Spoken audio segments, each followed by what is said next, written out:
Good morning students. जैसे आप देख रहे हैं क्या लिखा है, डिवीजन ऑफ फ्रैक्शंस अर्थात भिन्नों की भाग।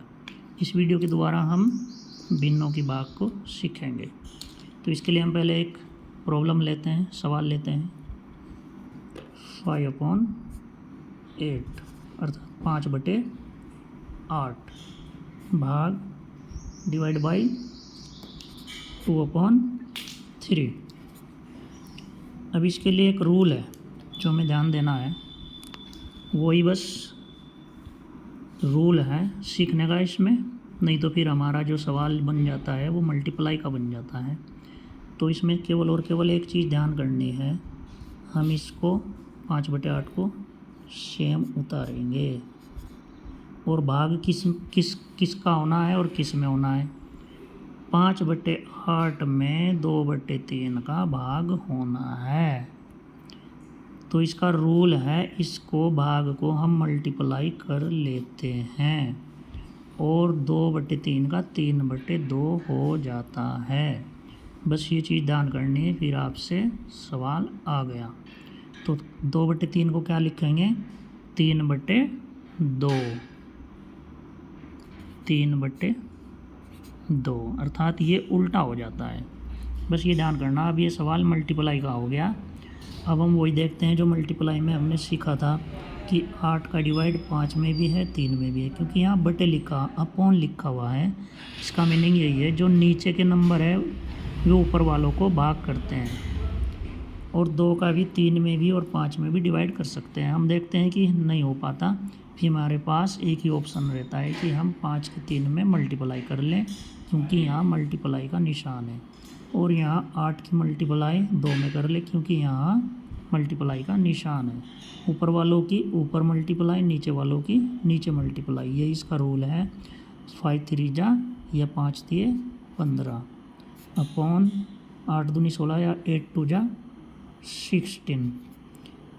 अब यहाँ हम देखते हैं, सरलीकरण करते हैं इसका सिंप्लीफिकेशन, तो किसी भी नंबर का डिवाइड नहीं होता दोनों संख्याओं में। और नीचे हमारा डिनोमिनेटर बड़ा है, न्यूमरेटर छोटा है, अर्थात हर छोटा है और अंश बड़ा है। तो ये हमारी एक प्रॉपर भिन्न बन गई, प्रॉपर फ्रैक्शन बन गया। यही हमारा आंसर है। अब हम एक और सवाल के द्वारा सीखेंगे जिससे कि हमारा और ज़्यादा क्लियर हो जाए। तो अब हम एक सवाल और लेते हैं।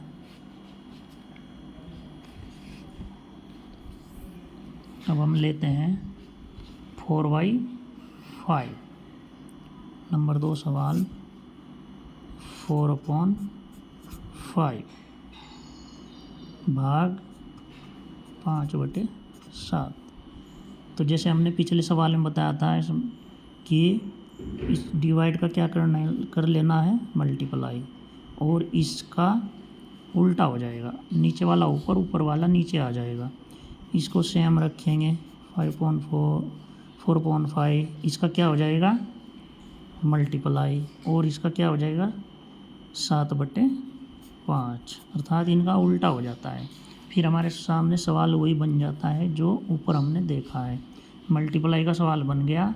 अब हम क्या देखते हैं कि इसकी इसमें डिवाइड नहीं होती, ना इसकी इसमें, ना इसकी इसमें। अब हमारे पास ऑप्शन केवल बचता है गुणा का। तो 4 और 7 की मल्टीप्लाई कर लेंगे, 4 7 28, 4 7 जा 28 अपॉन 5 5 जा 25। इसको अगर आप मिक्स फ्रैक्शन में लाना चाहते हैं तो आप 25 से 25 से डिवाइड कर सकते हैं।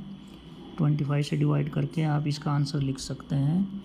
25 × 25 बचे 3, जो आप जानते होंगे, इसलिए मैं इसको ज़्यादा क्लियर नहीं कर रहा हूँ क्योंकि आप ये पहले ही जानते होंगे।